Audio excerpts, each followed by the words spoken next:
उत्तर प्रदेश में क्या है कि अजय राय की समस्या ये है कि वो उनका जो प्रभाव क्षेत्र है वो बनारस,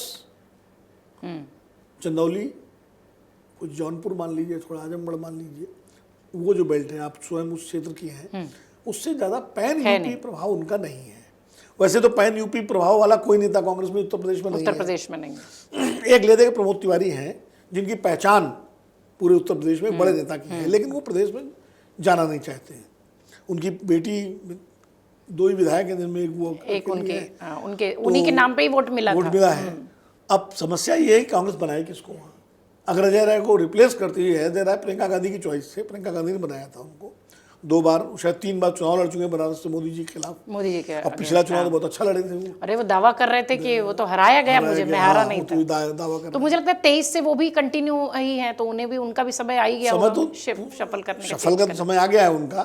लेकिन समस्या ये है कि वहाँ बनाए किसको। कांग्रेस के सामने उत्तर प्रदेश में सबसे बड़ी समस्या ये है कि कोई चेहरा नहीं है उनके पास, किसको बनाए। एक हो सकते थे बनारस के राजेश मिश्रा, वो बीजेपी में चले गए। दूसरे वो थे आपके ललितेश,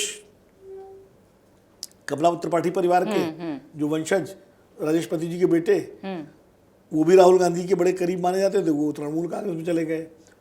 तो कोई ऐसा चेहरा नहीं बचा कांग्रेस के पास उत्तर प्रदेश में जिसको कमान सौंपे। प्रयोग सब कर चुके हैं। अजय लल्लू को बना दिया, पिछड़े थे, कुछ नहीं कर पाए। खाबरी को बनाया, जो बीएसपी से आए थे, दलित थे, वो चले गए, कुछ नहीं कर पाए। राज बब्बर इसके पहले थे, एक सेलिब्रिटी थे। वहाँ चाहिए उत्तर प्रदेश में ऐसा व्यक्ति जो संगठन ठीक करे, जो हर जिले में जो नष्ट पड़ा हुआ संगठन है। कांग्रेस ये तो भूल जाएगी 2022 में कोई कमाल करेगी। कांग्रेस अगर 2022 में 50-60 विधानसभा सीटें फोकस करके लड़े, 27 में 27 में, जिसमें वो ज़्यादा से ज़्यादा सीटें जीत के अपनी उपस्थिति दर्ज करा सके। चाहे वो समाजवादी पार्टी के साथ गठबंधन से ही लड़ना पड़ेगा। हाँ, अकेले तो नहीं करेंगे, अकेले वाली क्षमता ही नहीं है, कैंडिडेट नहीं है भाई, कैंडिडेट नहीं है। 403 सीटों पर कैंडिडेट नहीं है। टिकट तो किसी को दे दीजिए, आपको दे दें, हमको दे दें, हम कैंडिडेट थोड़ी हो गए। वो नहीं है। इसलिए कांग्रेस मेरे हिसाब से जो वहाँ बात चल रही है, जो मैं लोगों से बात पूछता हूँ अपने मित्रों से, नेता नहीं है, उम्मीदवार तो भले बहुत सारे मिल जाएंगे। नहीं, तो कोशिश ये है कि 100 सीटें आइडेंटिफाई कर लें। शायद उनके सांसद हैं, तो 100 सीटें आइडेंटिफाई कर लें, 100 जिनमें वो ये मान के चलें कि 100 में अगर। पर लग रहा है आपको कि अखिलेश 100 सीटें दे देंगे? नहीं, अखिलेश देंगे कि नहीं देंगे तो बात का सवाल है। अभी तो पहले अपना घर ठीक करें ना, 100 पे तैयारी तो करें। 100 पे तैयारी, फिर अखिलेश 100 देते हैं कि 90 देते हैं कि 70 देते हैं कि 75 देते हैं, तो नेगोशिएशन पे होगा बाद में। लेकिन पहले अपनी तैयारी आप 100 सीटों पे करें, भले आप घोषित ना करें, और उनमें अच्छे चेहरे छांट करके और ऐसे व्यक्ति को प्रदेश की कमान दी जाए जो कमेटीज बना सके जिलों में। अभी तक जिला कमेटियां नहीं बनी है, अजय राय जी बना नहीं पाए, या सर वो अपने इलाकों में ही नहीं बना पाए हैं, बाहर कहाँ से भेजेंगे? तो जब तक जिला संगठन आपके नहीं होंगे, शहर संगठन नहीं होंगे, तो कैसे होगा काम? तो वो एक चुनौती उत्तर प्रदेश में सबसे बड़ी। और जब तक उत्तर प्रदेश ठीक नहीं, यही हाल बिहार का है। बिहार में अब चुनाव हो गए, चुनाव पार्टी हार गई, 6 विधायक जीत के आए, 6 में भी राज्यसभा चुनाव में क्रॉस वोटिंग कर दी हो गई। तो आप अब वो 6 कब तक हैं, कहाँ हैं, चलेंगे कि नहीं? तो बिहार में भी इनको राजेश राम को बड़ी उम्मीद से बनाया गया था, तो वो कार्ड फेल हो गया, दलित कार्ड जो था कि भाई दलित वहाँ बना देंगे, चेहरा बन जाएगा। वो सब चल नहीं रहा। बिहार और यूपी के लिए इनके पास कोई चेहरा नहीं है। सबसे बड़ी समस्या है वो उत्तर प्रदेश और बिहार को लेकर के। अभी कांग्रेस उन राज्यों पर फोकस कर रही है जहाँ अभी ताकत है उसकी, जैसे मध्य प्रदेश है, उम्मीद है, मध्य प्रदेश है, मध्य प्रदेश में फोकस कर रही है कि भाई मध्य प्रदेश में अभी उसका वोट है, कार्यकर्ता हैं जिलों में। ये राजस्थान है, हरियाणा है, उत्तराखंड है, हिमाचल है, यहाँ तो सरकारी है हिमाचल में। दिल्ली एक बड़ी चुनौती है कि आम आदमी पार्टी हार गई, उम्मीद थी कांग्रेस को, उसके बाद कांग्रेस आगे बढ़ेगी, लेकिन कांग्रेस में अभी तो कोई अध्यक्ष, देवेंद्र यादव को बना रखा है वो भी। तो ये सारे कार्ड्स पे हैं परिवर्तन। इन सारे राज्यों में इकाइयों का गठन, पुनर्गठन कांग्रेस करने की तैयारी कर रही है। कांग्रेस अंदर ही अंदर खुश भी होगी, भले प्रकट रूप से खुशी अपनी जाहिर न करे, कि जितने छत्रप थे क्षेत्रीय दल, वो सारे खेत रहे। मतलब अभी मैं किसी बात कर रहा था किसी अपने मित्र से फ़ोन पे, इस कार्यक्रम से पहले, तो पॉलिटिकल मित्र थे, उन्होंने कहा कि सबकी कढ़ाइयाँ उल्टी हो गई। तो अब आप देखिए बिहार में आरजेडी हालांकि इसमें कांग्रेस का कोई रोल नहीं है, रोल लेकिन नहीं है। इसका फायदा मिलेगा उनको। फायदा मिलेगा। फायदा क्या मिलेगा? फायदा ये मिलेगा कि जो हमेशा ये क्षेत्रीय दल ये सवाल उठाते थे कि बीजेपी से कांग्रेस नहीं लड़ पाती, क्षेत्रीय दल लड़ पाते हैं। हाँ। तो अब वो लेवल प्लेइंग फील्ड पे आ गए कि भाई तुम भी खेत रहे, हम भी खेत रहे।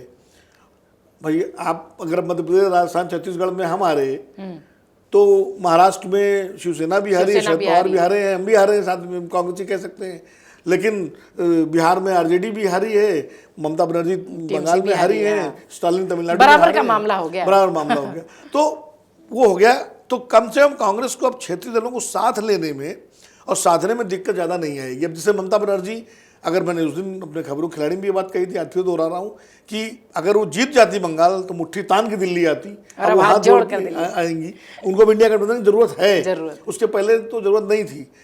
स्टालिन आते हैं कि नहीं आते ये देखने वाली बात है, क्योंकि विजय को कांग्रेस ने काम और किया, दक्षिण भारत में अपने को मजबूत कर लिया है।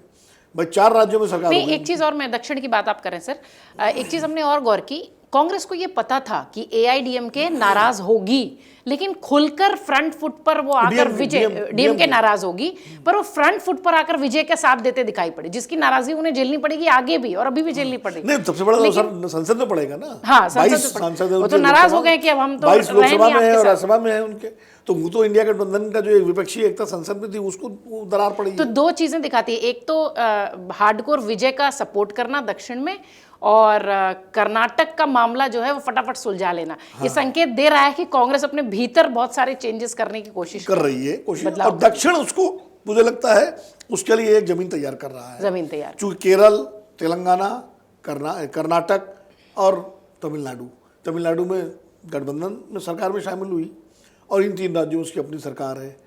आंध्र प्रदेश में भी कांग्रेस कुछ करने की तैयारी कर रही है। आंध्र प्रदेश में ये हो रहा है कि जगन रेड्डी से बात चल रही है बैक चैनल, क्योंकि भाई चंद्रबाबू तो इधर है खुल के, अब तुम कहाँ जाओगे, जगन रेड्डी को भी। और शर्मिला जो उनकी बहन है, जो प्रदेश कांग्रेस अध्यक्ष है, उनको राज्यसभा में लाने की तैयारी हो रही है कि कर्नाटक से या तेलंगाना से कहीं से वो राज्यसभा में आ जाए, शायद कर्नाटक से ला के। तो शर्मिला अगर राज्यसभा में आ जाएंगी तो वो सेंटर में उनको रखेंगे और जगन के साथ वहाँ कोई अरेंजमेंट करेंगे।